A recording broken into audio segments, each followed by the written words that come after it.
পুরুলিয়া জেলার কাশীপুরের প্রত্যন্ত আমশোলা গ্রামের বাসিন্দা জানিক বাউরি নিজের বাড়ির জমিতে প্রায় 20 বিঘা জায়গার উপর একটি বিশাল ফলের বাগান গড়ে তুলে নজির সৃষ্টি করেছেন তিনি।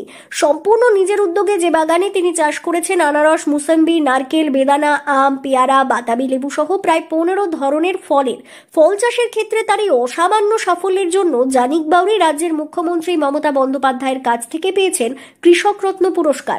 শুধু তাই নয়, ব্লক থেকে জেলা স্তর পর্যন্ত একাধিক সম্মান ও পুরস্কারেও তিনি ভূষিত হয়েছেন। আম আছে, আঞ্জির আছে, মৌসম্বি আছে, গন্ধরাজ আছে, কাগজি আছে, বাতাবি আছে, সব রকমই ফলের গাছ আছে, কাঁঠাল আছে, তারপর আপনার নারকেল আছে, সব রকম ফলের গাছ পাওয়া যায় মোটামুটি, বেদানা আছে, এই ইত্যাদি আর কি। কত বছর ধরে চাষ করে আসছেন? আমি মোটামুটি বছর 12-13। সম্পূর্ণ আপনি একাই করছেন? হ্যাঁ, একাই, এবং আমার 2-4 জন লোকজন খাটাতে সময় ক্ষেত্রে একাই বেশিরভাগ করি আমি আর কি। কত বিঘার উপর যায়? 20 বিঘার ভিতরে। 20 বিঘার উপর।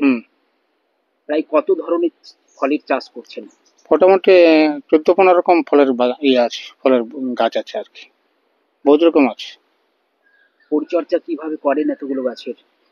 গাছে নিজেই মোটামুটি 24 ঘন্টার ভিতরে 8 ঘন্টা পরিশ্রমই করি, এবং তার সাথে যখন কষি অসুবিধা হয় তখন ওই লোকজন খাটাতে হয়। ওই ফলের বাগান থেকেই যা পাই সে ফল টল বিক্রি করে সেটা থেকে আবার বাগানে লাগান দিই, আবার ওইভাবেই কাজ চলে আসছে। প্রায় 15 বছর আগে শুরু হয়েছিল জানিক বাউরির এই ফল চাষের যাত্রা।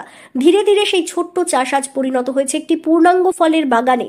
ফল চাষে তার অসামান্য সাফল্যের স্বীকৃতি স্বরূপ রাজ্যের মুখ্যমন্ত্রী মমতা বন্দ্যোপাধ্যায়ের হাত থেকে তিনি পেয়েছেন রাজ্য সরকারের কৃষক রত্ন পুরস্কার। ফল বাগানের জন্য আমি কৃষক রত্ন এই বর্ধমান থেকে মুখ্যমন্ত্রীর কাছ থেকে হাতে হাতে কৃষক রত্ন সার্টিফিকেটও পেয়েছি।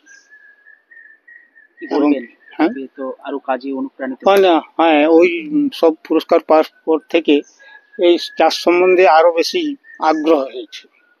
বেড়ে বেড়ে বেড়ে আজ বহু দূরে মোটামুটি চলে গেছে। যাক, 2 পয়সা সময় আগে খেতে পেতাম না, এখন খেতেও পাচ্ছি, 2টা পয়সা লাড়তেও পাচ্ছি, 2টা লোকও কাটছে বাড়িতে। কৃষক জানিক বাউরি জানান, উদ্যান পালন দপ্তরের সহযোগিতায় তিনি সরকারি ব্যবস্থাপনায় ফল বাজারজাত করেন।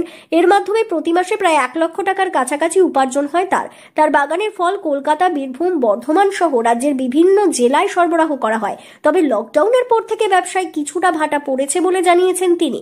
আগের মতো বৃহৎ পরিসরে ফল এখন বাজারজাত করা সম্ভব হচ্ছে না। বর্তমানে খুচরো বাজারেই বেশিরভাগ ফল বিক্রি করতে হচ্ছে, ফলে উপার্জনও আগের তুলনায় কমে গেছে। ওই মোটামুটি 80-90 হাজার টাকা রোজগার হয়, কিন্তু আগে সরকারি ভাবে বিক্রি হতো, ওই জন্য একসাথে পয়সাটা পেতাম।